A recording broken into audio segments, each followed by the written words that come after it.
Suratul Jumu'ati madaniyatun. Bismillahir Rahmanir Rahim. Ngol ɗo ko ngol madaniya. An Ibn Abbas wa Abi Hurayra anna Rasulullah sallallahu alaihi wasallam kana yaqra'u fi salatil jum'ati bi suratil Jumu'ah wal munafiqin. Yattama Abdullah ibn Abbas,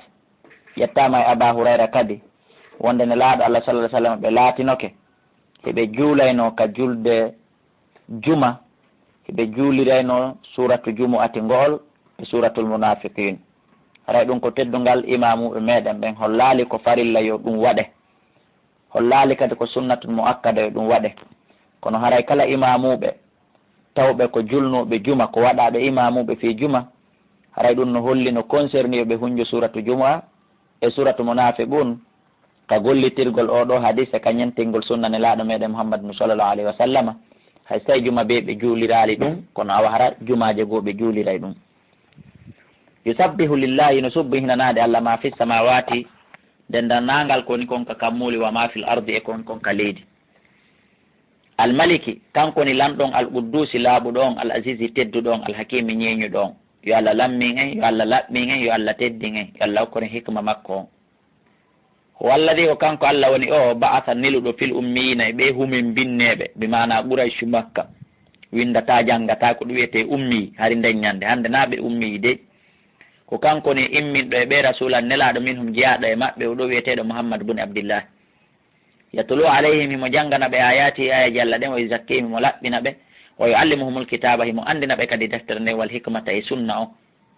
mo andina ɓe Qur'an, himo andina ɓe sunna. ɗiɗiɗi ko ɗi paire na seedayɗi. Qur'an tun gollitirtake e ɓaawo sunna marsa, sunna tun gollitirtake e ɓaawo Qur'an marsa. La budda ma'ahuma, feere o ala ɗi hawtidiri e kanji ɗiɗi. Wayni skoni kanuɓe laatinoke kamɓe Quraysh Makka min qabilu ko adi nelaɗo ne leede Qur'an jippine la fi dalalin, hari ɓe nder majjire mo binin feeñude. Wa akharina e woɓɓe goo kadi minhum immorde e maɓɓe, lamma yalhaqu bihim, ɓen ɗon ƴeeŋi daale e maɓɓe taw, bi mana ɓe tawtidiral ko fanda ɗum ko génération men enen fewnditiɓe ɓen fewnduɗo l'an 2012 e adiɓe en e sakkitiɓe en, bi mana kala tawɗo wuuri daale ene laaɗo yi daale ene laaɗo kon woni ko fanda. O huwa al-Aziz, kanko ni tedduɗon, al-Hakim, kanko ni ñeñuɗo e ñawre makko nden. Moodi dalika ɗum ɗo fadlullahi, ko ɓural Allah ni yuti mo hokkangal ma insha mo yiɗi hokkude. Yalla hokku engal, wallahu Allah dul fadli, kanko jom ɓural al-azim mawnugal ngal. Masalul ladina, misal ɓen hummilu tawrata, rondaɓe tawratare nden, bi mana al yahuda ɓe Allah famini tawrata, hunjini tawreta legoy awa, summa lam yahmiluha, refti ɓe ronkinde gollitirde, ɓe gollitiri faaleji maɓɓe ɗin ɓe accinde. Misal maɓɓe ngal ka masalil himar, nan sifa mbabba, sifa mbabba yahmilu asfara, rondimba ɗiri, wono woniri noon mbabba sa rondimba ɗo dongil tew defte, sattata hamba fiine ɗon goɗɗum, sattata hamba janga ɗon goɗɗum ba gollitira. ɓe mana ɓeɗo alyahudaɓe faminaɓe tawrata, ronki gollitirde tawrata, wono woniri noon ɗiɗiri nafata mba mbabba ko neeɓi wo ko neeɓi, kono ni kadi koɓe hunji kon tawratare nden kadi nafataɓe. No concernigoy no naatigoy ɗon kadi kala e men mo Allah famini Qur'anare nden, o ronkinde waajade, o ronkinde jannude, o ronkinde yañude, o ronkinde gollitirde, haray no hulɓini kan kadi wata o naati e misal ngal, saabu Allah subhanahu wa ta'ala na o rasisijo, wona sengo woto. Allah daali moodi bisa boni masalul qawmi alladina, misal ɓeɗo yimɓe kaddabu fennuɓe bi ayatillah, ayaji Allah ɗen. ɓay koye misal mbabba ɓe waɗa dow ko kala e fennuɗo ayaji Allah ɗen, foti ko ɗeka Qur'an ɗo, foti ko ɗeka tawrata wolande, foti ko e ndeka injil, haray ko kanko tigi misal makko ngal waɗawa mbabba. Yo Allah danɓe, wallahu Allah la yahdi, o fewnata alqawma zalimina, yimɓe toñoɓe. Qul wi ya ayyuha alladina, kono e ɓe haadu alyahudaɓe, in za'amtum, si tawi woni on feni on aaƴike, on wi annakum no onon awliya'u lillahi, kon weldiɓe Allah, kon jaatigiɓe Allah, on wino ka bagara to nahanu abna'ullahi wa ahibba'u, menen komin ɓiɓɓe Allah, komin yiɓɓe Allah, lam tamassana nnaru illa ayamin ma'duda, yiite mematamin sona ñalɗi kontade. Modi so tawi ko ni woniri, kon yiɓɓe Allah min duni naskori yimɓe ɓen, modi mi toriki on fotamannawol mawta yele mayde nden maayon, iwon e o sonja aduna e lette aduna, ɗa to yon aljanna tunno in kuntum solatike sadiqina, ko gonga mo. Allah daali seedeɓe fena wala yatamannawnahu, ɓe helota ko mayde nden abadan toma, saabu noon honɗum bima qaddamat ko ɓe ardiniri kon aydihim juuɗe maɓɓe ɗen. Wallahu Allah alimun, ko anduɗo bizalimina toñoɓɓen. Qul wi innal mawta alladi, ande no nde mayde tafirruna minhu, nde wonɗon fentude, nde wonɗon dogude, nde wonɗon ebutude, la sakka feere wo ala, fa innahu no nde mayde mulaqikum, nde hawra e mo. ay ko siko ɓaawo on nde wonno iwtiran nde on inno yon doguta nde yewtito kono ko yeeso nde woni iwrude si a jooɗike a habbike nde tawete so a wi a dogay on fottay noni wo ngal afirɗa ɗum noon julɗo o keefeero summa turadduna refti rutte ɗon noon hannde kadi ila alimil gaybi faade ka allahjo anndu ɗon ko wirni wa shahadati e ko feeñi fa nabbikum o humpita on noon ndeɓan aduna allah fof esiraɓe mon no dari ɓiɓɓe mon no dari mawɓe mon no dari o humpita on ɗon o wirta fof bimma kuntum saabu konko laati noon tamaluna eɗon golla wondude e yoɓugol on kadi joddi mum ndi suɓen ko wowlen ndey ya ayuha alladina amanu ko ono yo gomɗimɓe ida nudiya si noddinanama lissolati wonande julde juma nden min yawmil jumu'ati immorde ñalande juma on acca e hakke ka tartil buyno wiya jum'ati wona jum'ati de ko jumu'ati ko damma woni ka hoore mim allah daali si noddinama wonande julde juma nden haray on torama on jeejama fas awyo on hittin yacco ɗon yahon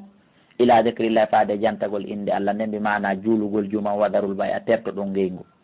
ko waɗi si ngeygu ngum précisa ɗo ko ɓay ko ngum ɓuuri welde remowo no naati ɗon yo liɓu ketkin soppo naati ɗon yo liɓu tenirde nden piyowo biriki no naati ɗon yo liɓu muuluwal ngal aso kat kaare no naati ɗon yo liɓu martore nden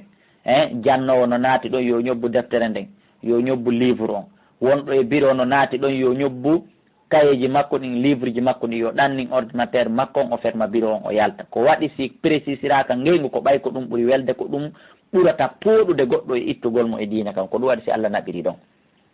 donc ndu noddinandu fandan ɗo jomiraɓe gande ɓen eno confirme ni en wonde ko noddinaru ɗimmuru ndu on andi juma noddidde laabi ɗiɗi no hana noddinede e hella midi fi andintingol yimɓe ɓen koni hande ko juma ɓe lootano juma on ɓe salligo ɓe préparo noddina noon ɓaawo imamu naati ƴawi ka gangunal a ndun noddinandu ɗon hakkude ndun ɗon e julde nden jomiraɓe gande ɓen no wi no harmi yeeyugol few madama allah wi accata no harmi kala golle si wona hara komo nganto juulugol juma woni e hoori muɗum hara hino harmi ko wiyete ko ngolen ha woɓɓe goo no wi'i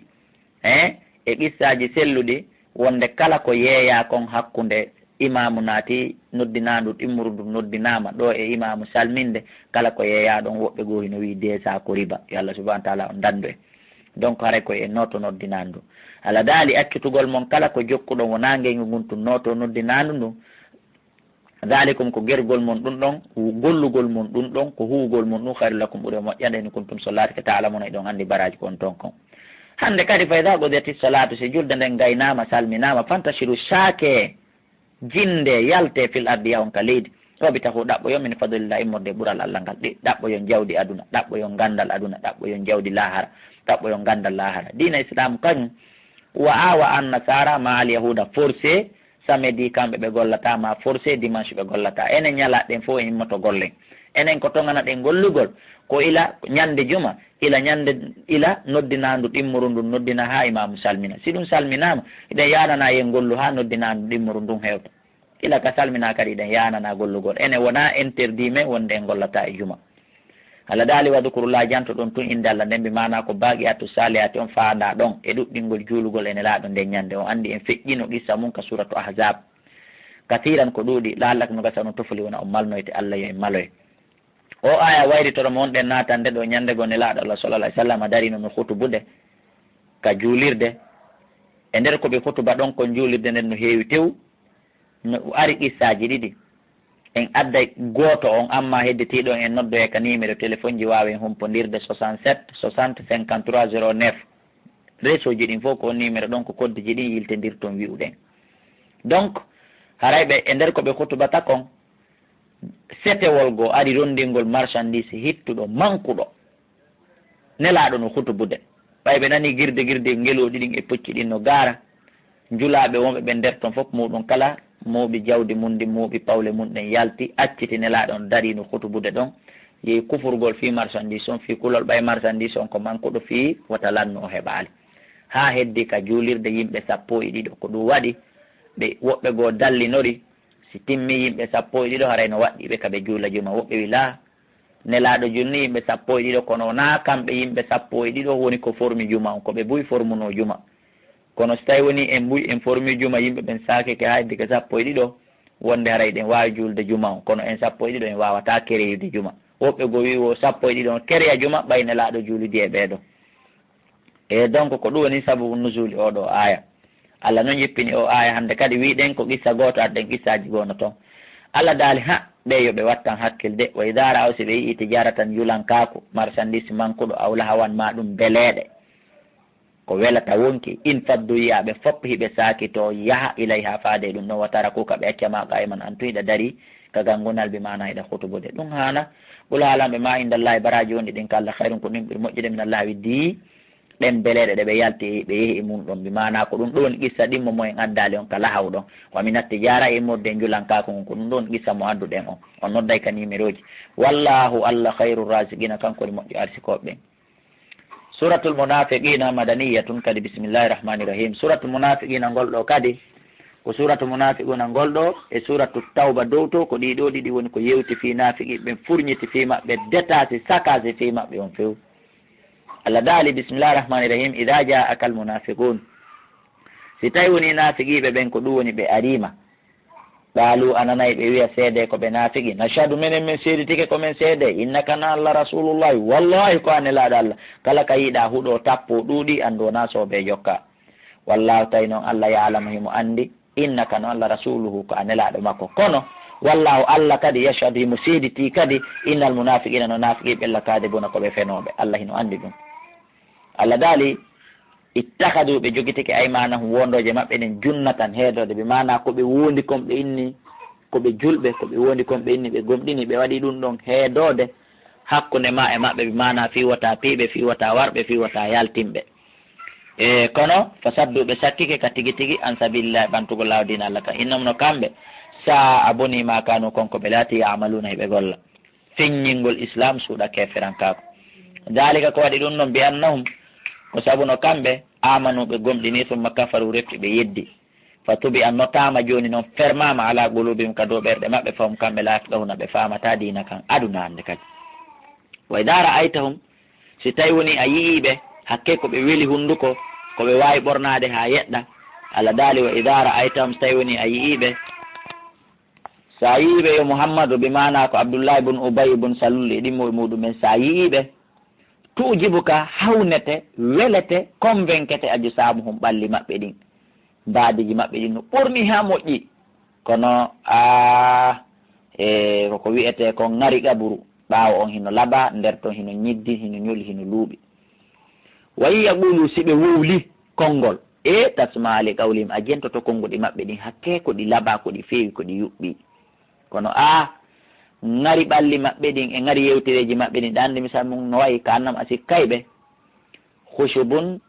koɓe madriyewal musannadatun ɓarangal peccal madriye ɗa andi peccal madriye surtout so tawi woni ko lenge masi ko kimme haray ɗum no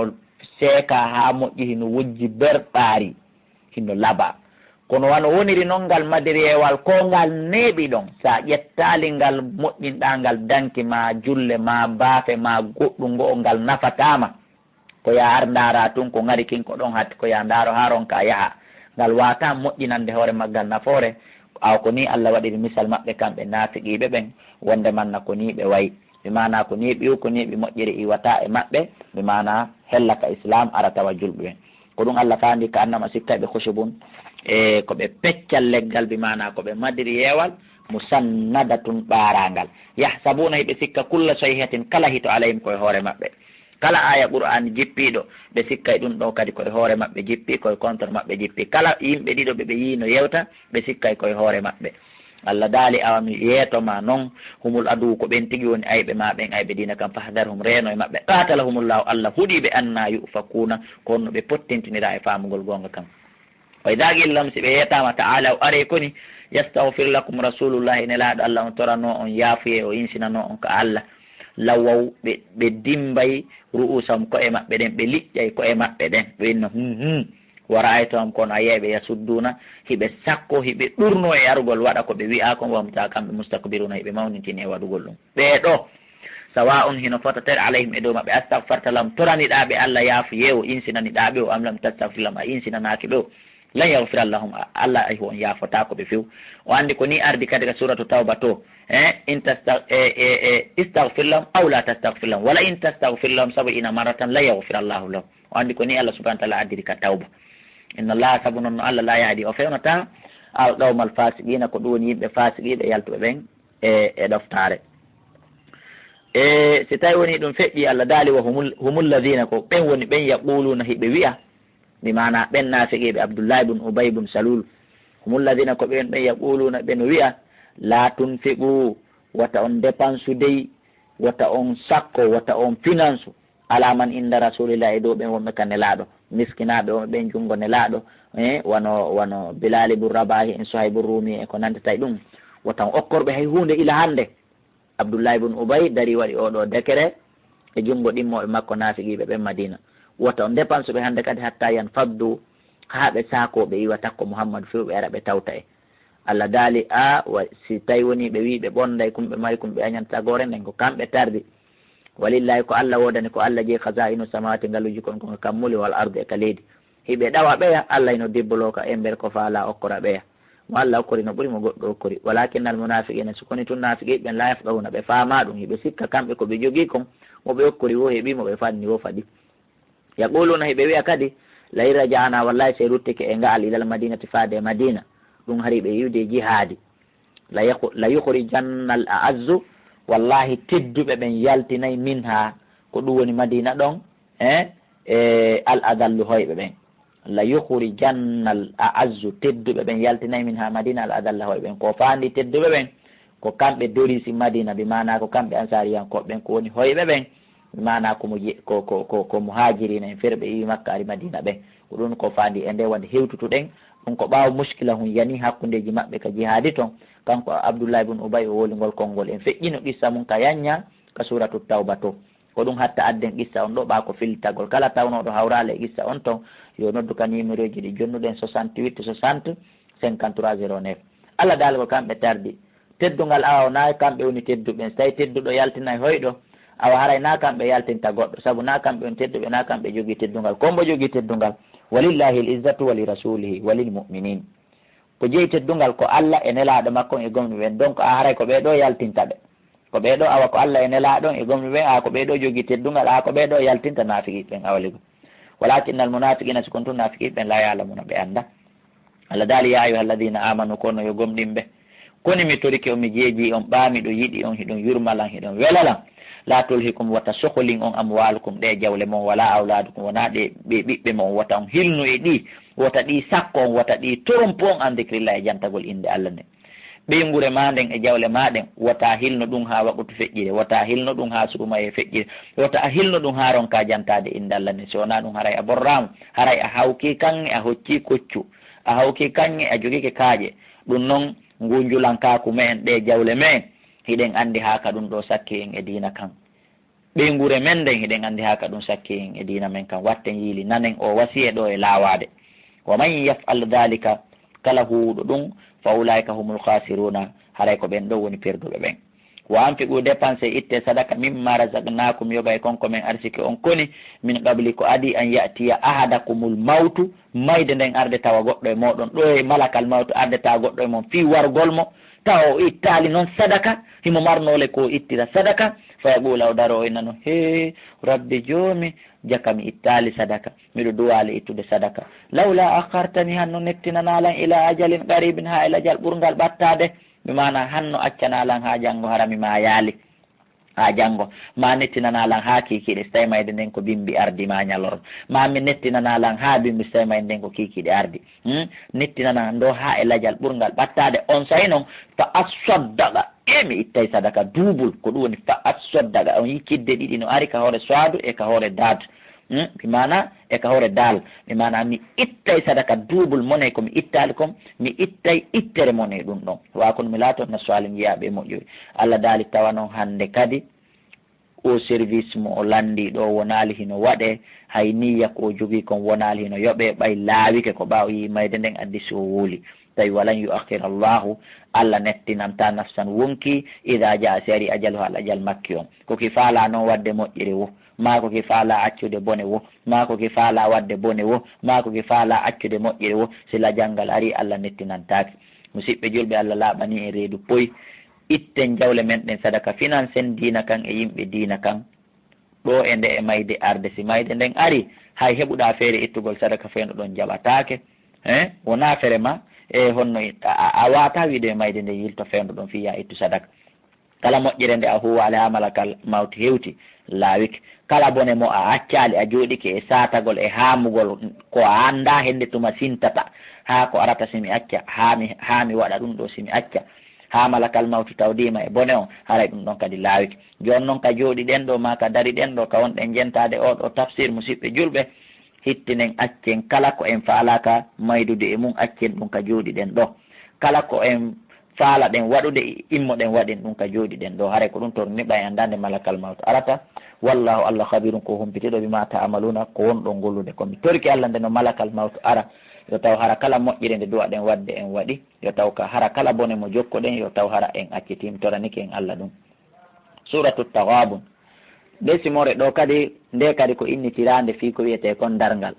at-taghabun bimana ko ñalande sertigo ngol ɗo ko ngol makkiya e ko ngol madaniya kadi bimana ayeje ɗen hino jilli e maggol. bismillahi rahmani rahim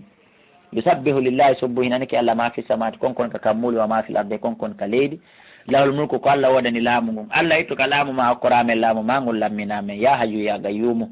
ayi ha tampere soñjaka men woni ɗon ya hayyu ya gayyum okkormen laamu ma ngon walahul hamdu kanko waɗani yettore nden howa kanko allah ala kulli shay'in dow kala wonde gadi ɗum ko wawɗo awa nanegoy wallade o kanko allah woni o halakakum taguɗo on nani faminkum no e mawɗon kafirun heferɓe yo allah dando en e duriyaji men ɗin tawe ɗen ɗon ko perdi wa minkum no e mawɗon mu'min gomɗinɓe yo allah tawnu en ɗon wallahu allah bima ta'amaluna ko wonɗon gollude kon fof basirun ko sutiɗo. khalaqa samawati kankon tagoɗo kammuli ɗin wal arda e leydi nden bil haqqi saabi gonga wa sawwarakum o mbadini on o formi on fa ahsana o labini kadi suwarakum mbadi mon ndin ka nder reedu nene mo musidɓe julɓe ko rewɗon allah yettuɗon allah mawnin ɗon allah wono fanɗi ko allah waɗani on kon on watamo yoɓutude wa ilayhi ko faade ka makko almasiru no ruttorde nden yalamu kanko allah imo andi ma fi samati konkoni ka kammuli wal ardi e ka leydi wa yalamu imo andi ma to sirruna konkon ɗon suuɗude wa ma to ulinuna e konkon ɗon feññinde wallahu kanko allah alimun ko anduɗo ɓe dati suduri gundoji ɓerɗe. alam yatikum e yarali on naba ulladina e habaru ɓen kafaru yedduɓe min qabili ko adi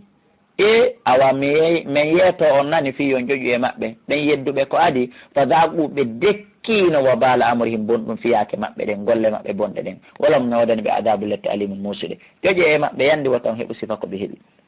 dalika ko waɗi ɗum ɓe annahu saabu koni kanat latike tatim noddanaynoɓe rusulu nelaɓe maɓɓe ɓen bil bayinati hujjaji feeñuɗi fagalu ɓe dari ɓenni abasharun yahadunana eke ere ko ibnu adama fewnata en si allah no faala en fewi ko jinna waddatama malaika fa kafaru ɓe yeddi wa tawallaw ɓe hucciti astaghunallah ɓe yondinori allah subhanahu wa taala bimana ɓe yondinori ko ɓe jogui kon e allah bimana ɓe hawki allah ɓe yondini fi allah on few ɓe terti fi ɗum ɗon wallahu tawi allah kadi ganiyun ko yondiniɗo fi maɓɓe tonin ka ɓe yondini ɗon fi makko hamidun ko yettiniɗo zama alladina feniɓen kafaru yedduɓe ɓe inni allah yubatuɓe immintintake ɓula alam ɓe bala ko fenade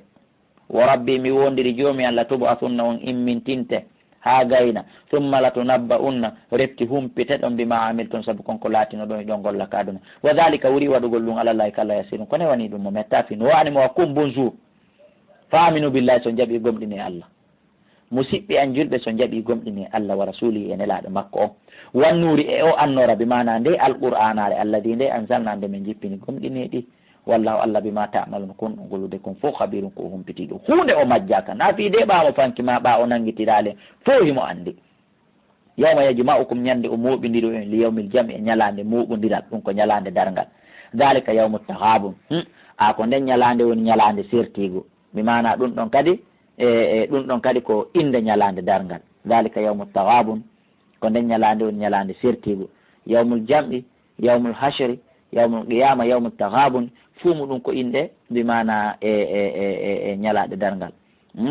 yuhbinul kafiru bi nafsihi bimana ko ñalande nde kefeero aybinta hoore mum ahla e ɓeygore makko nde wa hadami e kurkade makko nde wa manasiluhu e galle makko ɗen fil jannati kal aljanna wa yarithul mu'minu gomɗin ɗo bimana ronamo wa yuqalu wi'ama yuhbinul mu'min ka gomɗin ɗon bimana wirnoto alkafiru he kefeeron mbi ahli ɓeygure makko nde wa manasili bimana e galle makko ɗen no wiye ñalande wirnagol iwa e galle mum julɗo on ka wirnoto iwa e galle mum ɗen ka yiite ara e galle mum ɗen ka aljanna. ñalande nde keefeere on wirnoto iwa e galle mum ɗen ka yiite ara e galle mum ɗen ka aljanna. julɗo rona galle makko ɗen ka aljanna. no wiye kadi ñalande settigo fo muɗum no selli ka tafsir. wa man yumin billahi kala gomɗinɗo Allah wa yamal salihan no golli golle moƴƴe sikke o ala yukaffir ano Allah hoɓɓita itta e makko sayiati bakkatuji makko ɗin. wa yudkhilu Allah naadaymo jannatin aljannaji tajirino ila min tahti ha sengole majjal an haaru canɗi khalidina koɓe luftinteɓe fi ha nder toon abadan dhalika al fawzu l azim ko ɗum ɗon malal mawno ngal yo Allah okkor en ngal. walladina kafaru ɓen yedduɓe wa kaddabu ɓe fenni bi ayatina ayaji amen ɗen ulaika ɓen ɗon ashabu nar ko ɓe woni yimɓe yiite ngen khalidina koɓe luftinteɓe fi ha e nder yiite ngen wa bisal masiru e yiite ngen boni ruttorde. ma asaba heɓata waɗata min musibatin immorde masiba ka leydi ɗo illa bidinillah sona e dunga e Allah haray ko Allah hoddiri. wa man yumin billahi kala gomɗinɗo Allah yahdi galbawo Allah fewna e ɓernde makko nden. Allah fewna e ɓernde makko nden tindinande e huugol ko moƴƴi tun kono ko sarti ko ya gomɗin Allah. wallahu Allah be kulli shay'in kala hunde alimun ko anduɗo. on torama on jeejama watullah ɗofte Allah saabu gollugol ko